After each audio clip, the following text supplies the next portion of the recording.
with my special guest, John Prine.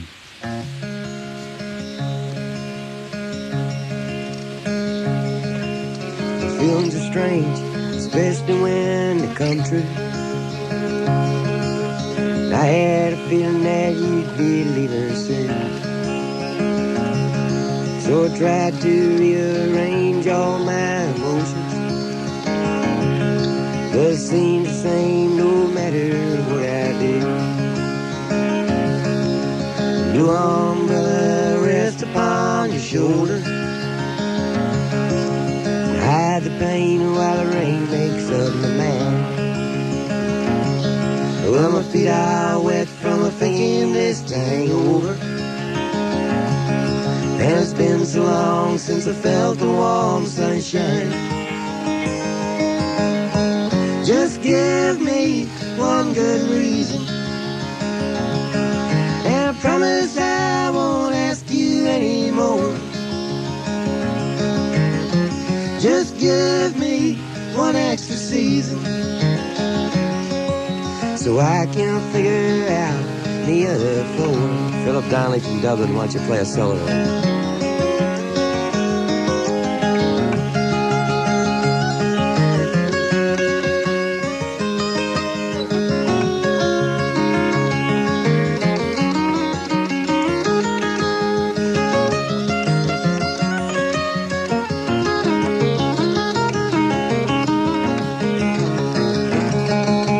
Daytime makes me wonder why you left me. Nighttime makes me wonder what I'd say. Next time all the words I'd like to plan on. The last time was the only thing you said. The blue umbrella rests upon your shoulder, hide the pain while the rain makes up the land. Well, my feet are wet from thinking this thing over, and it's been so long since I felt the warm sunshine. Just give me one good reason, and I promise I won't ask you anymore. Just give me one extra season, so I can figure out the other four.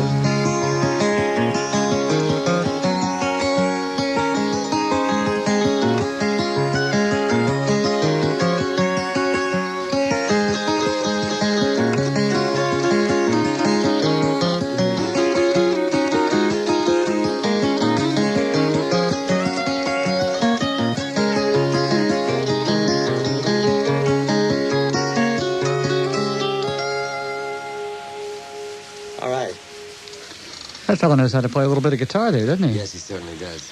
That's a marvelous arrangement. He's the only Philip Donnelly I know. Philip Donnelly. That is an Irish name if I ever heard one, too. That's straight from Dublin, Clontarf. Still resides there. He resided in Nashville for 7 years. That's where we met.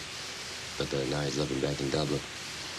Except when he travels with you, I guess. Right. And he's been out the last couple of years with the Everly Brothers. And then we got back together again about 9 months ago. John reckons it's because I figured out who sings the best.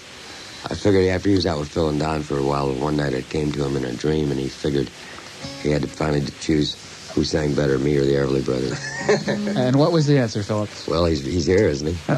Boy, how do Phil and Don feel about that? I don't know, but they're from Muhlenberg County, so they understand. Yeah. Daddy, won't you take me back to Muhlenberg County? Yeah, my mother's father, John Luther Ham, he used to pick with Ike Everly, Don and Phil's dad, and Merle Travis. They're all from Muhlenberg County. Do you still have family there or not? Not so much in Muhlenberg County. We have a family reunion there. There's not much left in Muhlenberg County because they stripped the whole county.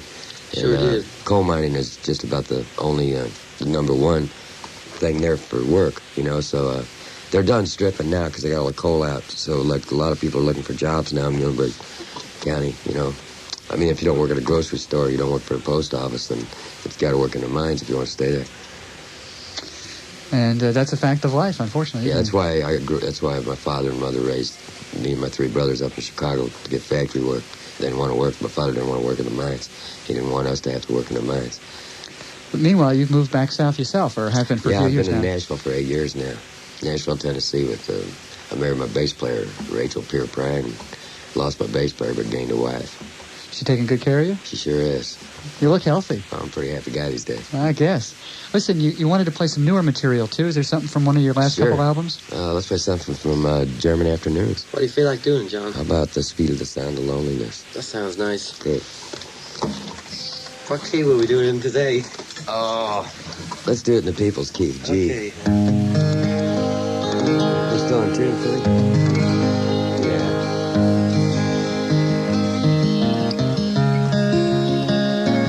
Speed of the sound of loneliness. It's like a metric system. Space age loneliness.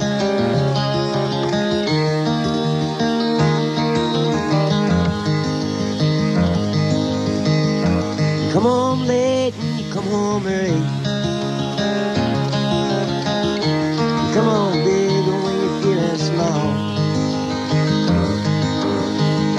You come home straight and you come home curly. Sometimes you don't come home at all. What in the world's going be? What in heaven's name have you done? You've broken the speed of the sound of loneliness. You're out there running just to be on the run. Well, I got a heart that burns with a fever. And I got a worried and a jealous man. How can the love little last forever? You left so far behind. What in the world's come over you? What in heaven's name have you done? You've broken the speed of the sound of loneliness. You're out there running just to be on the run.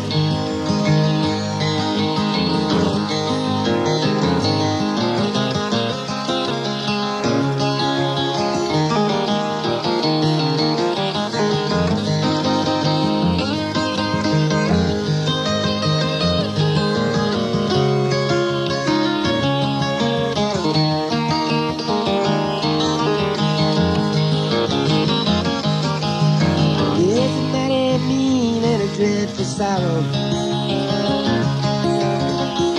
it's crossed the evil line today. Well, how can you ask about tomorrow when we ain't got one word to say? What in the world's come over you? What in heaven's name have you done? You've broken the speed of the sound of loneliness. You're out there running just to be on the run. You're out there running just to be on the run. You're out there running just to be on the run.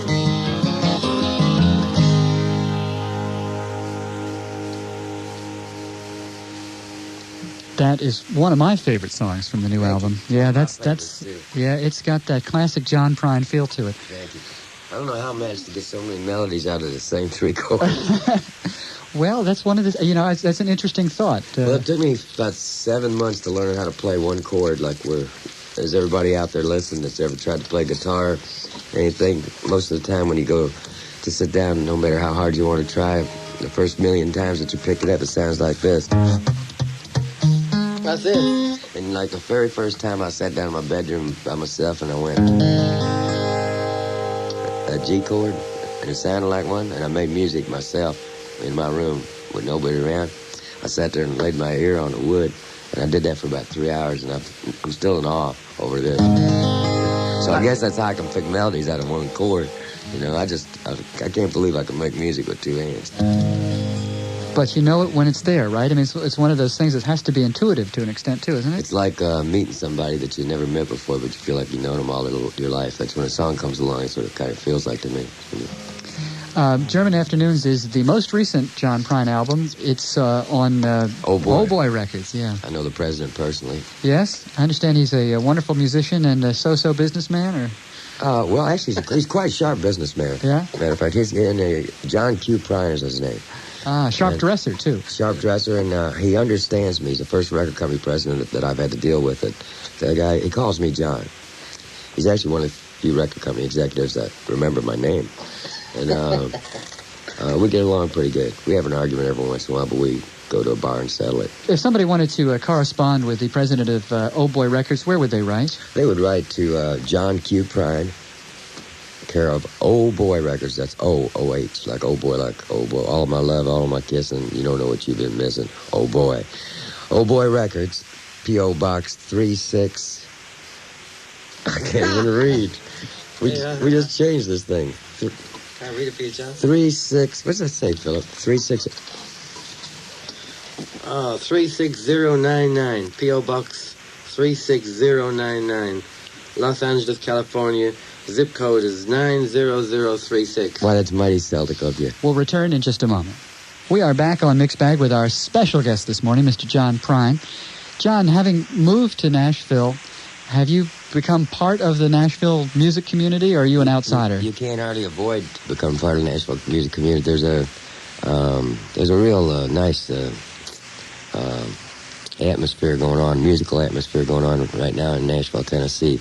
Underground, sort of, which I'm familiar with because I was in Chicago when Steve Goodman and I started out, and I know when something was going on there. I hung out in the village when things have been hot in the village, when everybody feels like doing stuff, poets feel like writing, singers feel like singing like that, and like I've been in Boston when things been like that. And something's going on in Nashville right now. Nashville proper, the music industry is still a kind of old hardcore, but that's kind of going out slowly. I mean, the new Turks are going to take over sooner or later, if no other reason because of natural things. People get old and die, so we're all waiting in line, And I don't want to see anybody die, but like that's the way the world goes around. And you can see a kid hit town to get a job washing dishes, and he'll come up and go, John Prine, I always loved your songs. And 6 months later, that kid might have co-written a #1 country hit, and it's good to see that can happen, How about you as a writer for some of the other established singers? Does that come up at all? I get asked to, and I get asked to co-write with just about everybody in town. Guys that have people stand in line to write with them want to write a song with me, which is, I think, a real nice compliment. And sometimes I do, and sometimes I don't. The songs I write with other people are never quite like songs I would write by myself. It's sort of a different way to look at things. A lot of the songwriters, they look at it more as a craft, which I can appreciate. But my songs come to me from some unworldly place, and I just got to open up the door when they knock on my door and put my name on them. We wanted to ask if you could do something else that's one of the more recent songs. Huh? There's a song off of Aimless Love, which was my first album on Oh Boy Records. We put it out 2 years ago. And the song is called Bottomless Lake, and there's a bit of a story behind it. When I was growing up in Maywood, Illinois, my dad was a steel worker. He's a tool and die maker, and he was vice president of the local steelworkers union. He helped organize the steelworkers back in the 30s, and the steelworkers union. And anyway, what I'm trying to say is he made enough money to keep us with groceries and pay the rent and keep us in clothes, me and my 3 brothers, and take care of my mom. And then if he had a little bit of money saved up, he'd go have a beer. And somehow he'd save enough money so we'd have something that resembled a vacation once a year. Some years we couldn't actually go down to Kentucky or anything. So he'd figure out a 3-day vacation where we'd go in a circle and stay at a Holiday Inn that had a swimming pool. And little did I know I'd be living in the things for later on in life. But anyway, that was his idea of showing us a good time. One time he couldn't even afford to stay overnight at a place. We'd spent the money that month, and he took us to a little lake about 40 miles west of Chicago before they built suburbs all out there. It was still countryside. And we're driving out there. We had an old Plymouth with running boards on it. We had bamboo fishing poles. My mom had fried up a bunch of chicken. And me and my three brothers are sitting in the back seat.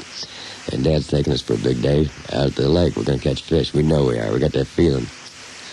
And my mother always kind of was scared of my father's driving just because she liked to do that. You know, we didn't have interstates then, so when you go to pass somebody in an 18-wheeler be coming in your lane, my mother would say, "My God, Bill, you're going to kill every one of us."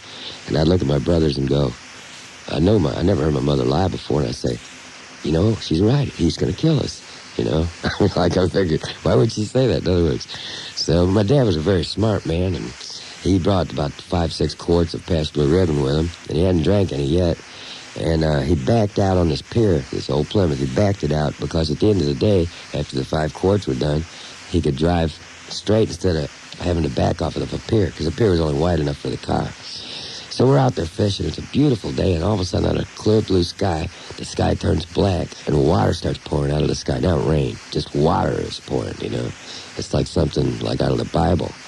And the water's pouring, and my mother gathers up the fried chicken and the cloth and everything. We throw it in the back seat. We try and tie on the bamboo poles as good as we can. We're getting soaked. We get inside the car. My dad turns on the car and turns on them old windshield wipers, the ones that run off the carburetor. And the windshield wipers get up about to the middle of the windshield, and they look at us like, "What do you want us to do?" Like, you know, so you can't see anything. But my dad knows it's just straight ahead, and we'll be off the pier and on land. And there's a big oak tree at the end of the pier on the land. We're about halfway. He's driving real slow and steady. Now, we can't see nothing because it's all water pouring around. It's like a car wash. And my mother says, "Bill, my God, you're going to kill us all." And lightning strikes the oak tree, and it shakes the whole pier. And it starts raining twice as hard. And my mother thought we'd driven off the pier and fell in the lake. And she had us convinced of it. So I looked at my brothers and I said, "She's right," you know, I said. And finally, 2 minutes later, we were on land. So many years later, I was out fishing up in Minnesota above Duluth by myself, and I wrote this song out in a boat. And just after I wrote it, I caught myself a 3-pound northern. So this is called the Bottomless Lake. It's about anybody that takes a weekend trip, you got to be careful where you go. And the song is not as long as the story, John.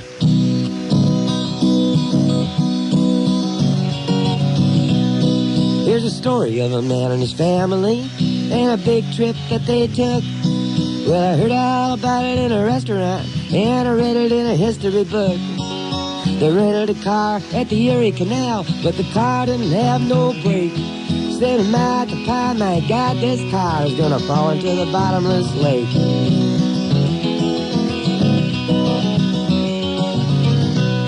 Well, Mama turned to Daddy with a pale face, said, "I've done something horribly wrong."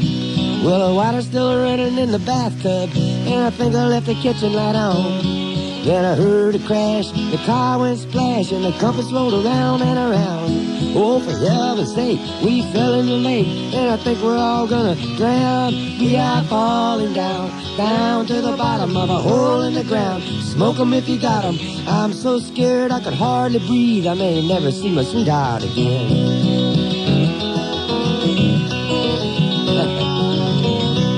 There was plenty of food in the back seat, and the windows was rolled up tight.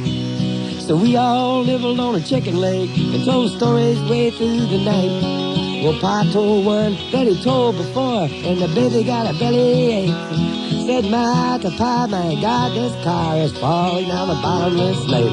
We are falling down, down to the bottom of a hole in the ground. Smoke 'em if you got 'em. I'm so scared I could hardly breathe. I may never see my sweetheart again."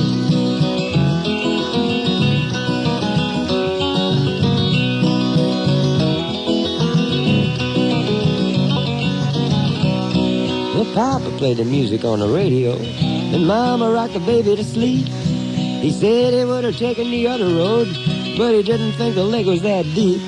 If the ferry had been there at the end of the pier, we'd be halfway to Uncle Jake's. Instead of looking at fish out the window, I wish we'd hit the bottom of the bottomless lake. So we are falling down, down to the bottom of a hole in the ground. Smoke 'em if you got 'em. I'm so scared I could hardly breathe. I may never see my sweetheart again. Now, John, this is the moral of the story. You know, when you got characters in a story, you got to have an ending. sometimes I've had to kill off the characters like in some of my songs. And I like to kill as few characters as possible. So if you don't want to kill them off, and you can't save them because they're in the bottomless lake, you just put a moral at the end of the song. So if you're ever going on a big trip, you better be careful out there. Well, start everything on your good foot and wear clean underwear. Take along a Bible in the backseat, read of David and of Solomon. For if you make a mistake in the bottomless lake, you may never see your sweethearts again. If you should make a mistake in the bottomless lake, you may never see your sweethearts again. If you should make a mistake in the bottomless lake, you may never see your sweethearts again. Well, that's right.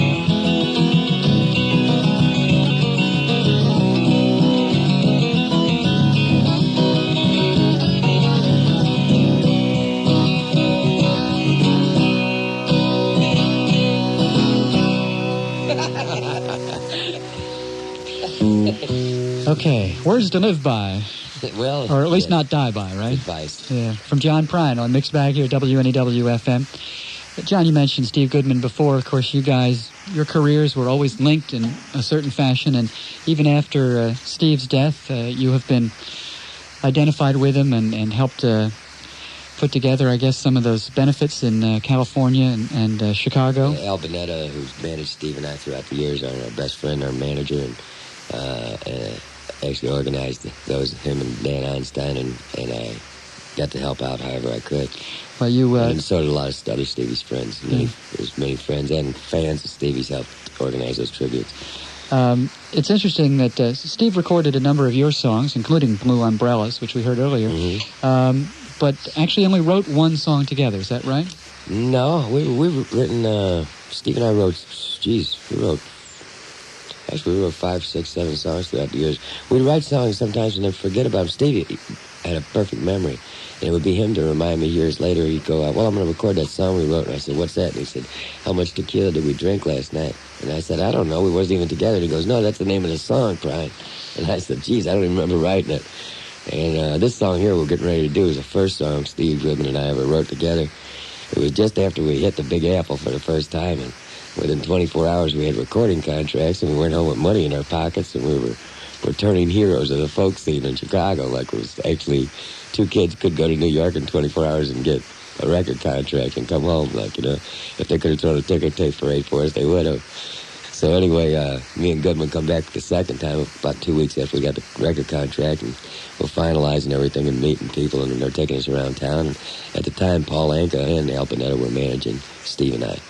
And Paul was playing at the Waldorf Astoria, and they gave Paul, they give him this grand suite that everybody that plays there gets the best suite at the Waldorf for a dressing room. So Paul doesn't need it because he resided in New York City at the time. And then he says, hey, why don't you and Stevie use it if you guys want to write or something? So we go up there, and we're going to write, and I figure I want to go down to the Village for a while. And then I went over to JP's on First Avenue for a while, and then I hit a couple other bars and heard some jazz. And about 1, I come back in, and Goodman's actually writing, you know. And I look over his shoulder, and he's got 2 lines down. It says, it was all that I could do to keep from crying. Sometimes it seemed so useless to remain. And I felt kind of goofy, so I got up and jumped up and down in the bed and started playing an imaginary fiddle, I said, oh, Stevie, you're writing a real weeper. And I started getting on his case. So he started laughing, and because it was a dressing room for Paul Anka, they had a full bar set up. So me and Goodman took a bunch of different liquors and poured them in the sink with a plug in the sink, and we mixed a special cocktail punch, just everything, a little bit of everything, a little bit of Dom Perignon, a little bit of brandy, a little bit of Jack Daniels, and quite a bit of Wild Turkey, and some vodka and gin, and some punch and 7-Up. And we put ice cubes in it and started drinking it. And we were in Stevie, I said, you can't write. I said, we got to make this a funny song. So it's, you don't have to call me darling, but you never even call me by my name. Stevie always did this the best. I wouldn't let Stevie put my name on the song because I thought it was just a goofy song. We was having fun with our cocktail punch, and it turned out to be his first #1 hit. And he asked me then, he says, hey, Prine, now do you want your name on it? Now it's a hit. And I said, no, I told you I didn't want my name on it. So next day he showed up at my house with a 1942 Wurlitzer, all wooden, Victory Model jukebox, and said, here you go, you got to take this for part of the royalties. Says you never even call me by my name, and if it hadn't been for this last verse that Goodman wrote, there'd never been a hit.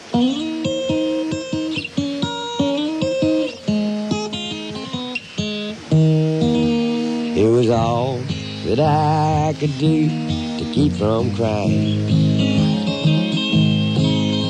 Sometimes it seems so useless to remain. You're the one that always tried to change me, and that is why I'll always stay the same. But I'll hang around as long as you will let me. No, I never mind standing in the rain. You don't have to call me darling, darling, but you never even call me by my name.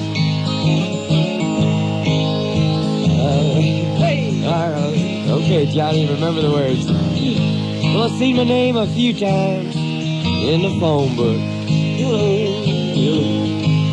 and on the neon sign above the bar that I used to own. There's only one thing that I'm really sure of. I'm gonna hear it when my Savior calls me home, and I'll hang around as long as you will let me. No, I never mind standing in the rain, and you don't have to call me darling, darling, darling, but you never even call me by my name. Now, you don't have to call me Waylon Jennings. No, and you don't have to call me Charlie Pride. And you don't have to call me Merle Haggard anymore. Even though you know I'm on your fighting side. Now here's where Steve got to figuring. He pitched it to David Allan Coe. This is all a song that we wrote together. And he told David Allan Coe, he says, man, he says, I think me and Prine have written the perfect country and western song. And David says, no, you guys left some things out. And Stevie said, you're right. He said, we left out those real country things like dead dogs like Old Chef and Christmas and Mom and farms and prisons and trains and trucks. So the song was already long enough. So Stevie put all these in one verse, and this is what made it a hit. Well, the dog got drunk the day that Mom got out of prison. And I drove the pickup truck down to pick her up in the rain, something like that.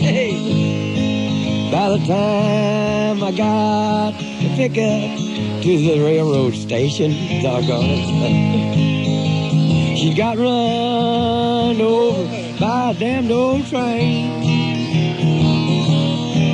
But I'll hang around as long as you will let me. Yes, I will. No, I never mind standing in the rain. And you don't have to call me darling, darling, but you never even call me. No, I wonder why you don't call me. Well, you never even call me by my name.